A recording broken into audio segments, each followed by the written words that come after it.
though. Yeah. So, guys, how has this convention been for you? Have you guys Days in the Dead? Have you or ever done a Days in the No, Dead? this is my first one. I don't know that the three of us have been together at a convention before. We've been to screenings, Yes. revival screenings. You're the virgin crowd. I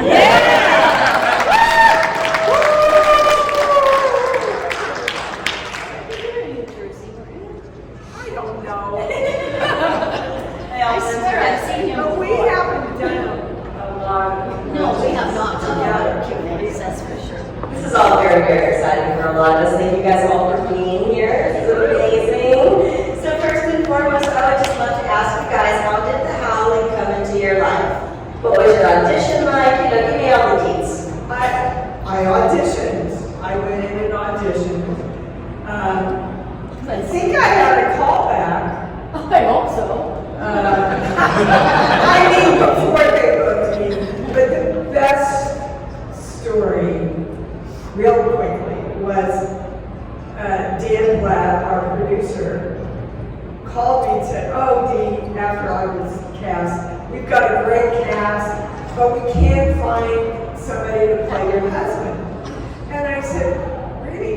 What exactly are you looking for?" And he said, "Well, somebody really strong and virile with a real sensibility."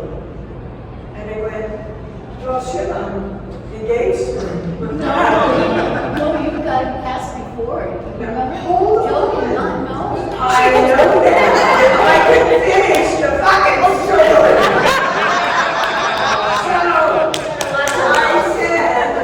So I said, gosh, you know, because I knew if I said, "Oh, my fiance's perfect," they would run the other way, right? So I said, you know, there's this guy I did chips with, Christopher Smith or Stone, something else. So they went out and found him, brought him in on his own. He got in on his own. And Dan calls me and says, "Dee?" And I went, "Yeah, hi." And he said, "Oh, I'm sorry. You know that guy you told us about? We hired him. I was calling to talk to him. I guess I called the wrong number." And I went, "No, you called the right number." And there was this long pause, and then you guys thought, "Oh, shit." That's my Great story. I have a completely opposite story. Joe, I was in Hawaii, and Joe called me and he said, "Well, we're going to cast you in Howling." I said, "Well, I thought you were holding auditions." And he said, "I am." I said, "Do you want me to fly in?" And he said, "No." And I said, "Don't you want me to audition?" He said, "What if you blow it?" I said, "No!" He wouldn't even let me audition because he was worried, you know. Oh, bull. He wouldn't let me audition. I was like, He knew how good you were, and he just hired you. well, I had done product, and I had done Cannonball. Yeah. Yeah. Yeah, history. The Howling was my first film role. I was a theater actor up to that point. I had done 2 leading roles on Broadway. The second one was playing Jack Lemmon's son in a play called Tribute, which was later made into a movie with Robbie Benson playing my part. Belinda had seen me in Tribute, and when we did it, after we closed on Broadway, we did it in LA.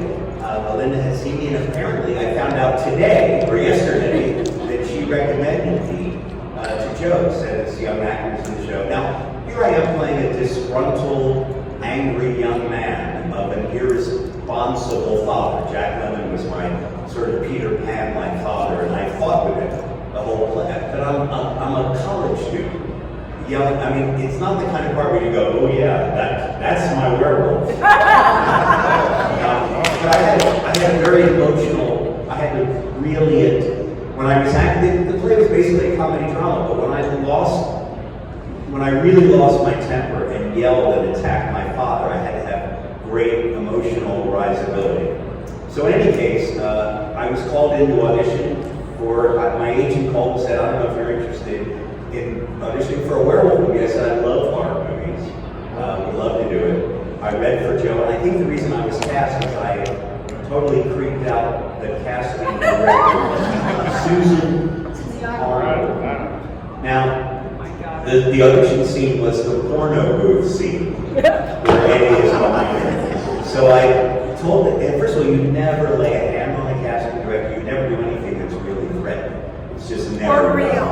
Or, yeah. Well, I seated her in a chair, and I got on my knee behind her, so I think my face was right behind her head. And the reason I was cast is the expression on her face as I talked to her, because I was so creepy. So she got me the part, and then she went on to cast. I think she had already cast me in a Taxi episode or something. She cast the sitcom and also a werewolf. So it shows I went from doing a sitcom to, I guess she believed in my range. Broadway plays sitcom or Star Trek. Good repertoire. The Howling is considered to be one of, if not the greatest werewolf movies ever. So I think right? How does it feel to be a part of such an amazing legacy all these years later and be here right now, 2024 talks? I'm really proud. I'm just really, really proud. You all know how well it holds up.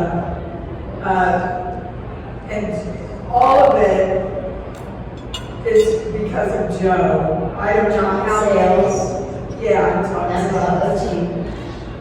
Sorry. It's true. We didn't do this when we worked together. But Joe, I don't know how many of you know all of those funny little clips and the flashback clips and everything. Joe paid for himself because the studio wouldn't opt up to pay for it. And it really takes what could be a very B film into the A category for me. And all the humor, Joe's humor.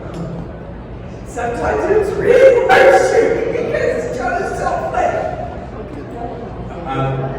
Picking up on what Dee said about, if you look at the Office, where Eddie attacks Belinda's character, I forgot her name.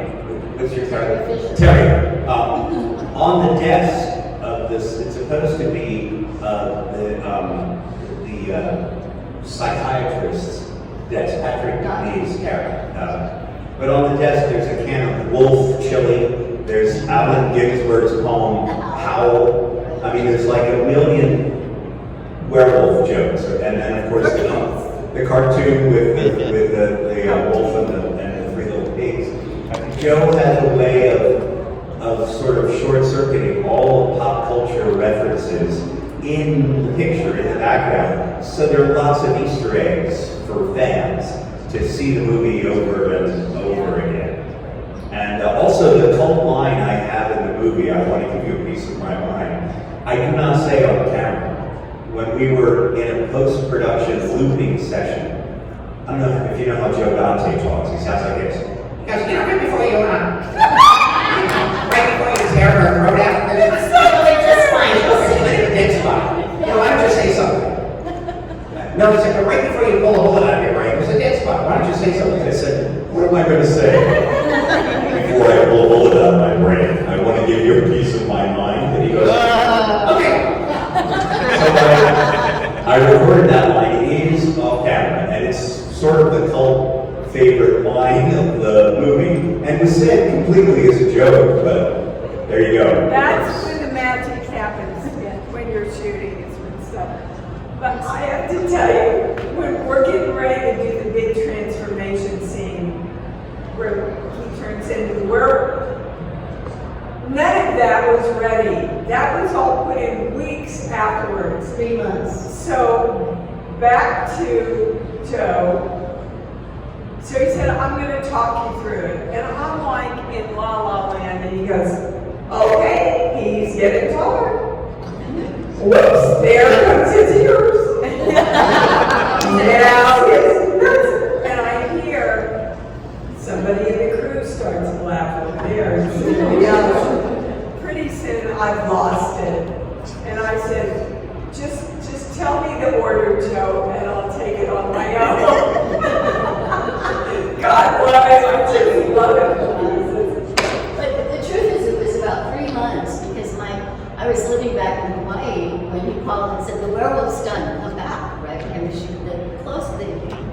shots. I'd already shot my close-ups. And I said, "You want me to match shots I did 3 months ago?" He said, "Yes." You know. So I flew in and I said to the hair lady, Gigi, I said, "My hair's grown, you probably should trim it." She said, "No, I have Polaroids, it looks just the same." And I said, "No, you really need to trim it." If you watch that scene with me getting killed, where the gurney comes at me, and if you slow it down in slow motion, you can see my hair go like this. See, it's true. So before I throw it out to the audience, I hope you guys will indulge me. I want to ask you guys a couple of individual questions. For you two, you are both part of one of my favorites, Gremlins 2.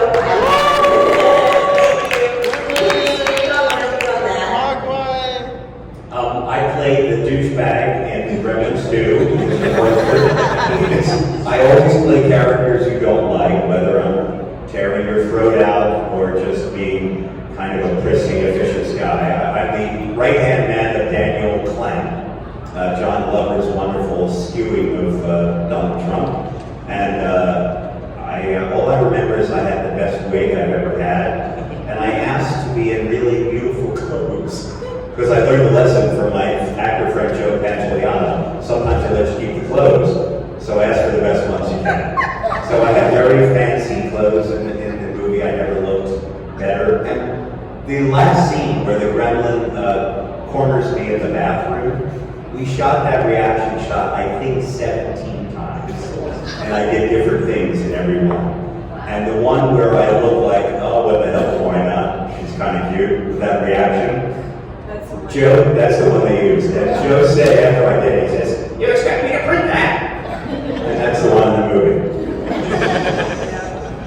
Oh, Gremlins. Yeah, Gremlins. Well, I mean, you know, Joe really wanted to have a repertoire company that he used over and over in all of his films.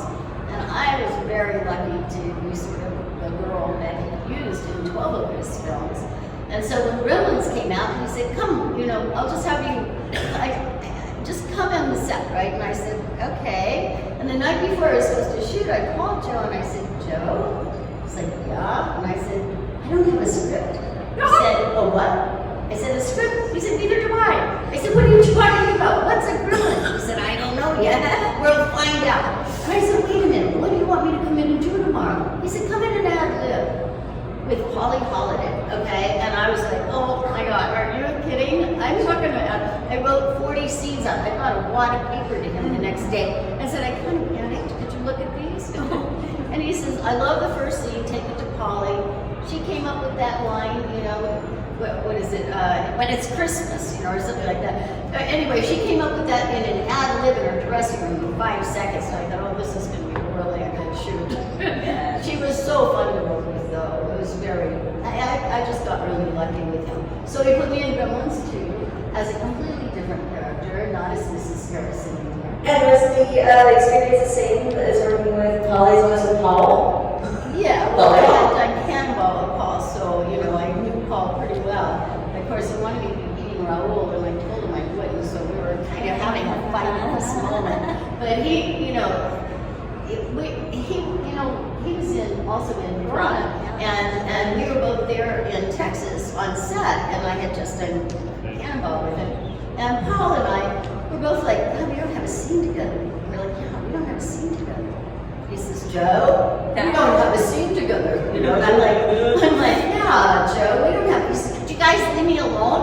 And we're like, "But we don't have a scene together." And he's like, "Okay, write one." So I ended up writing that scene, the midnight scene with the big moon, where what's her name and I are sitting by the pool, and we start to go skinny dipping. That's a scene I actually wrote, so Paul and I could be in a scene together. But Joe is so open to that. Like when we did Amazon Women on the Moon. Thank you. We got one. Bobby and I were sitting out there. They were setting up the 5 cameras live for mine doing the roast comedians, which was so scary to me. And Bob was trying to keep me calm, I think. And he's so funny. This guy is so funny. And he was just throwing lines out. I'm like playing a straight man really well with Bob. And so Joe comes out and he goes, "Okay, we're ready. We've got the cameras set up." And Bob goes, "Joe, check this out." And we did that little ad-lib that we did out in the annex there in front oh God, bring the cameras out here, let's shoot it. And that's the way it was on set with him. You know, he was so open to our creative energy, and I think those are the things that make magic in the film. Yep, absolutely. Those are the best directors. Yeah. And for Dee, I have been a fan and admirer of yours for a very long time, since it was a wee thing, all the way from Cujo to Touch My Angel, right? But I am also a fan of your books, and even more so a fan of your radio show and slash podcast, which you can listen to later on. Can you speak a little bit about that and share it with our audience on what it is? Because I try to tell everybody about it. Wow. Okay, well, real quickly, I'm at Clairaudience Channel, and I just did my 400th radio show.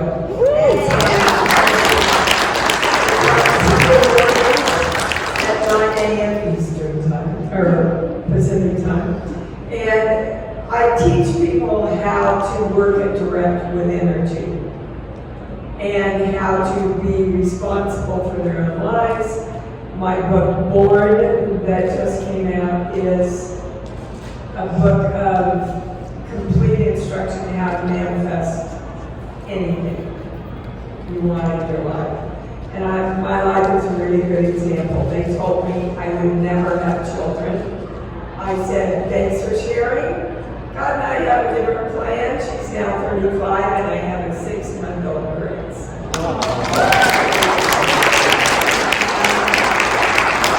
Manifest exactly the same way. I just pictured reading clearly what I wanted and felt a lot of love and excitement around it, and literally I was offered E.T. E.T. So it works. So that's what I did. And you can also listen to it in the podcast form if you miss it. It's on Apple, that's how I listen to it. It's online, is it correct? iTunes, yeah. By heart. So check it out. I got a lot from it. I try to tell everyone I know about it, and so I thought this is an important plug. Thank you for that. Yeah, of course. Okay, so any audience questions? Yes. Which roles were the most fun out of everything? The Howling or Gremlins? Which role had the most outtakes? Which role was the most fun, and which role had the most outtakes? Everyone. Oh, you guys. Which one? Well, Cujo is my favorite film, not this year. But it's my favorite. Just about killing. But Chris and I were engaged on Howling, so I have to say I have an awful lot of fun backstage. She did. She had a lot of fun on that. And my favorite Joe Dante movie is Interspace. It is a ridiculous role. I don't know. Joe admits that he didn't know how to cast the role, so he just gave it to me. Steven Spielberg wanted the character to be scary, and Joe said, Steven wants it to be scary, but I want it to be funny. So here's what we're gonna do. We're gonna shoot an audition where you're scary, and we'll fool Steven, and then we'll do what? so that's what we did. We shot an audition where I was very mean. I was lit very harshly from one side, so my face looked like a half moon. It fell into darkness. There were no lines to audition with. The character was supposed to just be some weirdo foreigner. So I did kind of a Middle Eastern accent and read. Do you remember the instruction manual you used to get with a video cassette recorder? Is anyone old enough to remember what a video cassette? And it's like how to set the timer when it's blinking 12 o'clock, right? That's what I read. I read it in an accent. Here's a cassette timer, video cassette. I just did this cheesy accent. I glued a gold tooth in, made with a candy wrapper. I just did anything that seemed weird, and all of it went in the movie. Oh, and then I did a medley of country western songs with a Middle Eastern accent. And one of them I did was I'm an old cowhand, and they put that in the movie. So it was literally, and all the lines are basically made up. And I remember the producer, Mike Fennell, off camera. Mike Fennell Einstein world, right? So Joe, we're doing the scene where I'm pretending to, Martin Short is pretending to be the cowboy. He's, it's supposed to be my face on Martin Short. And one of the characters says, "Cowboy, what did you do to your hair?" And I say, "I had it done, Clint Eastwood style. You see how Josie Rose butterfly." So I say that line, and Mike feel like he hear it all turn up. Is that funny? Do you think that's funny? That's not funny. Is it funny?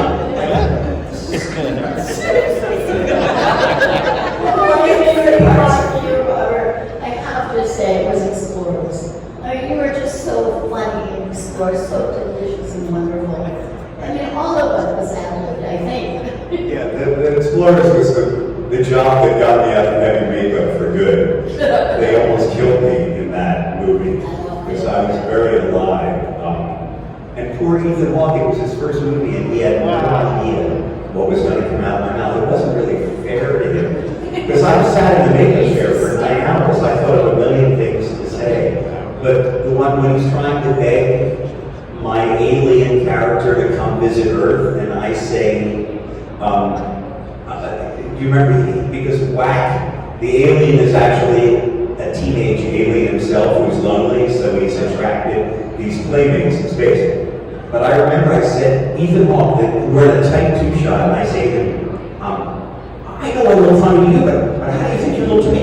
I mean, I watched 12 episodes of Lassie before I figured out why the little hairy kid never spoke. He could roll over and play that great, but I didn't think he deserved a series. Do you? And he would go like, this is the way he looked. Like, he didn't know what to say. And it's a terrible, and then he went on to become a movie star, so I don't feel bad anymore. I have to say, I got lucky, and now I was asked to come in and audition voices for the female alien up there. And I thought, okay, I sort of saw a little bit of footage that I really didn't know what he wanted. So I made up like 35 voices. He had me, literally, I auditioned 35 voices. Next day I get a call and he says, "You got the job." And I said, "Great, which voice?" "I don't know." He said, "Just come in and do it." I said, "Well, wait, now which voice am I going to do?" And they played it back, so I was able to do my sort of narrative. I have to say, my favorite Joe Dante movie was my first movie with him, which was Piranha, because we had so much fun and everything about them. Everybody who was in it was just as wonderful as the cast in The Howling. I mean, he just really takes his time to cast the right people, and that's what really makes everything gel so beautifully. Yeah. That's when I first met Rob Bottin. He was 16, even Joe says he's 18 because they think he was allowed to work until he was 18, but he really was 16. And when they sewed all those piranha on me, and then I jumped in the water. I mean, I'm carrying like 15 piranhas, those big, heavy rubber piranhas, into a pool. But as soon as we got in the pool, they floated, you know. But it was just so much fun to me. It was really fun. Yeah, you think it's all really glorious, though. It's movie magic, which is what is so exciting, and it was all practical back then. Yeah, when they asked me to come back and do Critters, my first question was, is it CGI or are you going to use the, because I wouldn't have done it if it was CGI. They wanted to use CGI Cujo, I mean, I was freaking kidding. Not a chance. When it came to the legends from the Howling that were amongst the cast, I think one of the real standouts was Slim Pickens. And I'm wondering, do either of you have experiences and stories to tell about interacting? You know, I adored Slim, and one of the scenes that was cut out, I was in a hot tub out in the, I didn't forget that scene. And I'm not, at that point, very far from being from Kansas. And I'm going, I'm not going to be naked in there, my Joe. And he said, I don't care what you put on, as long as it looks like you're naked. From here up. So Slim, we got ready to shoot it, and Slim comes over and goes, looking pretty good there, kid. I said, thank you, I really have clothes on underneath this. And he said, that's all right, I'll use my imagination. But he and Chris would sit around the fire for hours listening to stories of when the olden days. All these guys would sit around. I was in bed asleep and Chris would just listen to their stories. And they had, were you ever there during that? Oh my God. Chris's line, when he says, have you met the boys, is one of my favorite lines in the Howling. You know, when he says, I gotta go with the boys, have you met the boys? Yeah. And it's like, oh my God, they stayed on that. It was so funny. Yeah.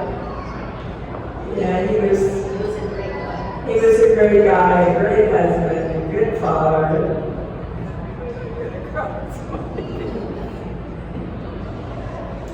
I never met anyone in the movie. I worked about 3 days on the Howling. I think 2 of the 3 days were post. I'm sorry. I met other than the 2 ladies on stage. I met Linda and I met Dee. I never met Patrick McNee. I never met John Kerry. I never met Slim Pickens. All of them beautiful. All wonderful people I admired. Never went to Point Lobos where you shot. I was always just in a little tiny crappy set, mostly by myself. Even when Dee is reacting to my transformation, as she said, she shot my reaction shots 3 months before we shot the transformation. So we had the porno booth scene together. In that, they recently re-released the Howling on Blu-ray. If you'll notice, what I'm saying here in the porno booth doesn't match my lips at all. In the original film, it was so dark you couldn't see my mouth moving. So Joe decided that it wasn't scary enough, so that the speech that I say in the movie was done entirely on the looping stage, the same day that I made up, I'm going to give you a piece of my mind. So the new speech does not match my lips, but you couldn't tell that until the re-release. Yeah, it makes me look like, it makes it look like a bad European film.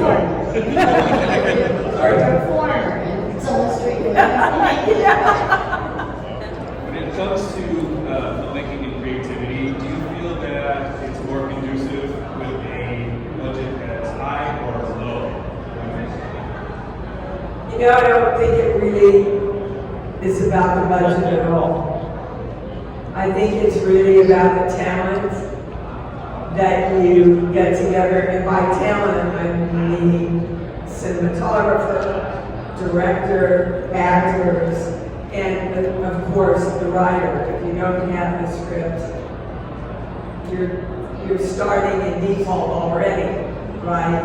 But I've done some really, really big budget films that I didn't think were extraordinary, and I've done some little tiny independent films that I thought were some of the best things I've ever done. Because they have a heart, you know, everybody's worried about money. They're really pitching in and working as hard as they can go. And it's like everybody's making the same film. It's not like separate, you know, when you arrive on some expensive set, you know, you never meet anybody and everybody's so posh, you know. Working with Joe and working on low budget films, to me, you know, I mean, I like money too, but you know, it was just so the experience of working, the way we worked together, you couldn't pay me to have that experience. I mean, I would pay you to have that experience again. It was really quite extraordinary. Yeah. And Joe, because I worked on both small budget movies with Joe and Baylor's as you did, he was the same person. Yeah. If he had the burden of $100 million budget on his back, like in Looney Tunes Back in Action, he was still the same guy. None of the pressure that was put on him by the studio, because on a movie with a big budget, every minute on the set, if it's a low budget movie, every minute costs $68. if it's a big budget movie, every minute costs $20,000 or whatever. You never felt that pressure from him. He still was that same spirit of, we're just going to have fun. I want to hear your idea. If you have an idea. In the inner space, when I had the scene of the cowboys dressing up to go into town, He goes, okay, where do you want me to put the camera? What do you want to do? and I had brought in a bag full of cowboy boots, and I said, I'd like to do the male version of I'm just a girl who can't say no. From the world of Susie Wong, right? And where she's dressing to go on out that night, putting her stockings on. I'm going to do the macho male version of that. He goes, okay, Where do you want the camera? right? And I brought the boots, and no other director, no one does that. Rob Zombie. Oh, that's true, yeah. Rob Zombie. Rob He Zombie. comes in, he knows what he wants, and then bring in your best shit. That's what he is. In Halloween, the whole thing with the bagels between Scout and I, all improv, all of it. So, yeah. I And don't know. Blake Edwards, actually. How many in this room know who Blake Edwards is? Thank God. So many people in this industry have forgotten already one of the most prolific writer, director, producers ever. Okay. I don't know if you guys watch television, but I had done an Erie, Indiana with Joe on. And when I did it, I read the script, it was called Foreverwhere. And I thought, oh God, what am I going to do with this, And I called Joe up and I said, Joe, I need a wig. He said, what do you need a wig for? I said, no, I need a wig. I mean, to play the character that I wanted. Like, oh my God, what do you need a wig for? I said, just please, let me have a wig. Okay, the girl wants a wig, let her have a wig. So I did this Heather McRae thing, and she was my roommate from college. And she had this blonde straight hair with bangs and the whole bit, right? and I wanted to do this outfit that she used to wear. It was like a green A-frame, this lime green A-frame dress. It came here with the white, moths with the spooks. Oh, it was hysterical, And so I walked out on set after getting all made up with my hair and the whole bit. Joe almost fell out of the chair. He took one look at me and he went, oh my God, the producers hit the ground. They love the character so much, they brought me back for a second episode and they gave me a daughter who had the same wig, the same green dress, the same white go-go boots. Yeah. I mean, this is what's so wonderful about Joe. Yeah, absolutely. Since you've had so many opportunities to work with Joe Dante, you probably had a chance to work with Dick Miller. Does anyone have any memories of Dick? Oh, yeah. Yeah, Dick, when you get your picture taken with Dick, he always stands up on his toes. That's my favorite memory of Dick, but Oh, I went to play poker with Dick one night. He wanted me to come play poker with him. Well, it was, when I first worked on The Howling, I met Dick that day that we were going to do the bookstore scene, right? And I had asked Gigi, I wanted to have that double pierced ear, and she said, oh, I'll pierce a second hole for you during lunch. And so Joe brings Dick over, and I met Dick, and so he sits down with me. In the meantime, Gigi comes over with potatoes. She sticks them behind my ear, and she sticks the thing. Dick Miller turned gray right in front of me. And I thought he was going to just melt down. He just almost passed out right in front of me. He was so cute. He was such a wonderful man. Yeah. I did 12 movies with Joe, and I'm with Dick, and only had one scene with him, and that was the bookstore scene. Wonderful. He's so wonderful in everything he does. I remember when we did Runaway Daughters, and we were at the drive-in. Do you remember? And the I drive-in. remember doing it, but. The drive-in had all these posters of Dick when he was young and handsome and virile, and I was so stunned. I had no idea that there was Dick Miller in all these movies back in the day, that I had seen. They made a movie of him called That Guy Dick Miller or something like that. So right on, because everybody knows him, but they never remember his name. Just such an underrated wonderful actor. When I had met Dick at the time I saw The Howling, and I just thought he was the funniest thing in the movie. He was great. That he just is amazing pace in delivering dialogue. When but we were the trash men in the burbs. It was during the writer's strike. So there was no scene there. There was really very little scene we had. And at the time, Shirley MacLaine had a book out about, you know, sort of, yeah. About what I did. About, yes. So I said to Joe, I'm not in the Writers Guild, I'm gonna write this scene so we have something to do. And the way to do that is always give the other actor the better lines. So I gave gave Dick all the funny lines, and I was simply a lazy guy who would rather talk than work, right? And Dick was the guy doing all the work, but he was too nice a guy to really yell at me. And it was sweet to get to, because I knew Dick at that point now, to write something that I knew he would shine in and be funny, and also we could poke fun at Charlie MacLaine's book. I'm sorry, but it was some of the things. It was. I never would say making fun of her. This was, but the laying on of hands and the healing power of crystals and all that stuff all found its way in a dialogue between two trash men. There's the cell line right there. Oh, come on, you guys, you're gonna get out of here. Why the hell didn't I ask that question? How was Rob Zombie as a director? Oh my God, I The adore best him. director. I love him, I love Sherry. She brings him his health food drink and his vitamins every morning. So cute. But, you know, when I did it, he sent me 3 from Hell. And I wrote back and I said, oh my God, I'd rather do this part, but I have to look really shitty.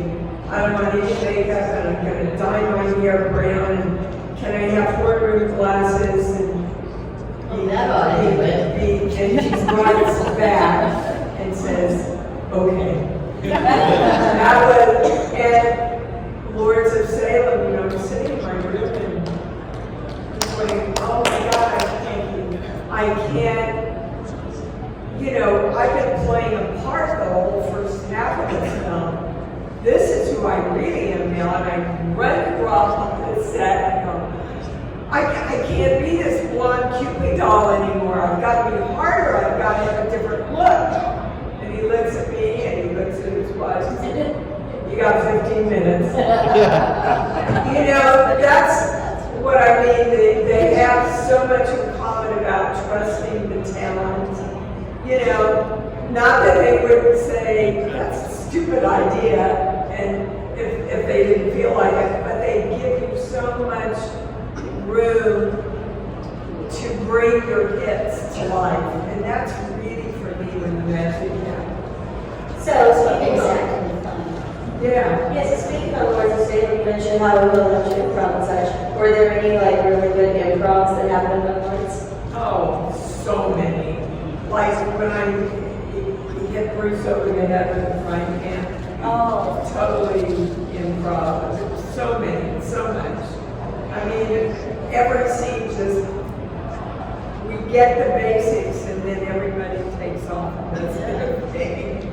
I love you ladies so much. You really, I love you all so much. Thank you. Yeah, thank you. All I had to do was see your 3 names and I'm like, yeah. Well, you know, they're 2 really brilliant English actresses who work absolutely the opposite way that I work. So they know everything, they break everything down, and it works for them. I come from the more of the method. I don't do any work except learn the lines and wait for the character to tell me what to do. So the first scene, Patricia looks at me and she says, are you going to play it like that? And I went, yeah. And she went, all right. And then we were great friends, but when that first came out, I thought, oh man, it's going to be a long fucking shit here. So, wondering, do you have memories from the actual premiere of The Howling? What do you remember about that? Gosh, didn't we go to New York? No, I was in LA. I remember it well because I have that scene where the dog jumps in the window the dog isn't there when I'm shooting the scene, right? And so we're at the screening, you know, and it's like a roller coaster, that screening. I mean, they're laughing, they're screaming, you know, I thought Joe was like a conductor, you know. And all of a sudden, here comes the dog. I was the only one in the whole screening that screamed, okay? I mean, it scared me, I just screamed. And a few seconds later, I could hear Joe all the way down in the front, laughing his ass off, that I was the one that screamed. I thought it was so scary. Okay, we did absolutely go to New York. No, I never went to. Well, we did. And Chris and I, and because it was in Studio 54, they had a party afterwards, but we're in the screening, my whole family came, even my grandma. And we're sitting, watching it, and we get to the scene where Chris is having the love scene with the sheep. It's dead quiet. And my grandmother says, "Christopher Stone, shame on you!" Best moment of the whole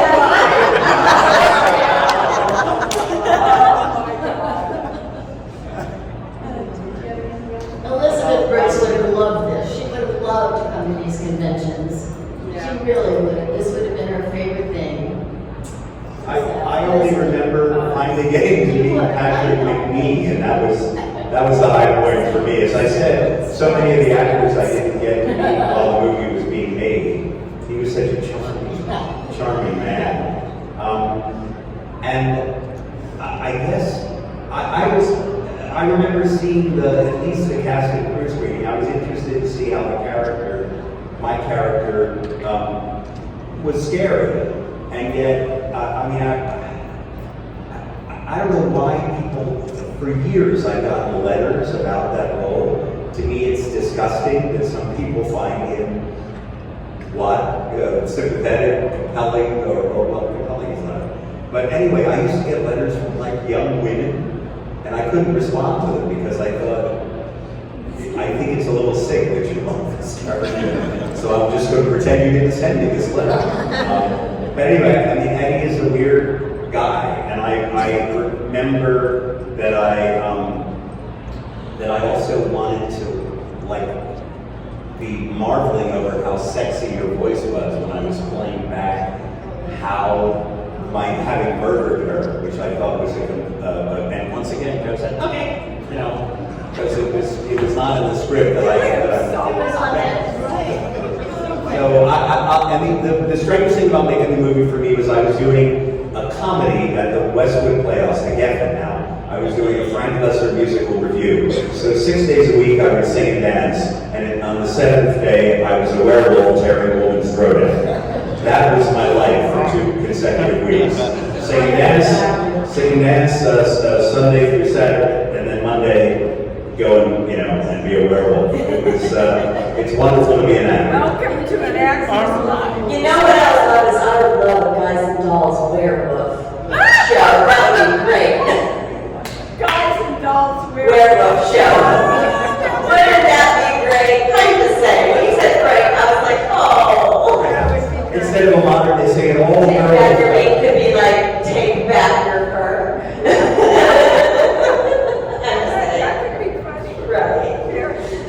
Okay, one last question to wrap it up. Before I let you guys go, I want to ask you guys, is there something important that you learned on the set, that you would like to share with us? We covered all 12 God, films. Yeah, I learned right away, if it's a bad direction, you gotta speak up. If it's a bad direction, I feel like I have roaches crawling all over me. And I just had an experience like this, where basically it was a scene where my son, they thought he was dying. And the opening scene, my husband and I are coming into the hospital, and they come over and they say, can you do it a lot more hysterically? Can you come in real hysterically? And I said, I can, but I'm telling you it's false. And he said, well, what do you mean? And I said, look, I walked into my bedroom and found my father who had tried to commit suicide in my bed. You know what happens? Nothing. Because your brain goes, I'm not seeing this. Wait, what is this? Something's wrong. And I quietly walked into the living room and said, Mom, I think Daddy's trying to hurt himself in my bed. Cut to 2 hours later after the paramedics have come. And they say, he's going to be okay. Both of us lost it then. I said, it's the moment when I know he's okay that you lose it. If I lose it before, I've done all the work for the audience before the moment it happens. So they let me do it my way and thanked me. So that's what I learned even before I was anybody. I can't do something that's not true. I would agree with that's the most important thing. I agree with Dee that if you get a direction, and I learned my lesson in I guess a funnier way. I was in some cheesy television movie, and I was prosecuting, or I was on the I had Chris Sarandon on the stand. And the director was a guy named Marty Davidson who had a terrible Brooklyn accent. And I guess because I was the low man on the set, you had Virginia Madsen and all these people that were more famous than me. I was the guy who got picked on. And this is the direction he gave me. All right, here's what I want you to do. You gotta understand, I want you to just never like that. And I was like, you know, before the camera rolled, I was like, I'm gonna nail. And I went, and the camera rolls, and I go, take your words! And Chris Sarandon burst into laughter. Right in my face. And then he was so embarrassed that he had laughed at a fellow actor. He immediately said, oh, I'm sorry, I'm so sorry. And I said afterwards, I pulled aside and said, thank you. Thank you for saving me, saving my career. So I learned a lesson that day, which is, I don't argue with directors. If they give me a direction that I hate, or I think is wrong, I do two things. First of all, I try to use the universal translator. Thank God for all of you not asking a Star Trek question, by the way. I use the translator in my head and I try to say, what does the director think he means by this direction? Try to translate. If I can, if it's a terrible thing, I thank the director. I say, that's a great note, thank you, and then I do exactly what I want to do anyway. And as long as you thank them, they imagine that you've taken their direction. Yeah. So that is my advice always to young actors. That reminds me of when Kevin McCarthy in the TV Yeah. scene, he stormed out of the room and he said, damn it, what's the matter? He said, he just won't direct me. I said, what? He said, I want Joe to direct me. And Joe and I are friends, so a couple days later we were talking on the phone and I said, you know, Kevin really wanted you to direct him in that scene. He said, me direct Kevin McCarthy? Oh my God, how am I to direct him? I said, Joe, actors don't know what they're doing. I mean, they're winging it. We're in the zone, you know, we can't see ourselves. We need your perspective. And he started coming to my acting class. And he learned how, because we would actually, two actors would get up into a scene and one of the other actors would direct. And he would say, oh my God, he was so surprised by that. And he took it to heart, and it really played out in his work after that. Interesting. Yeah. All right, guys,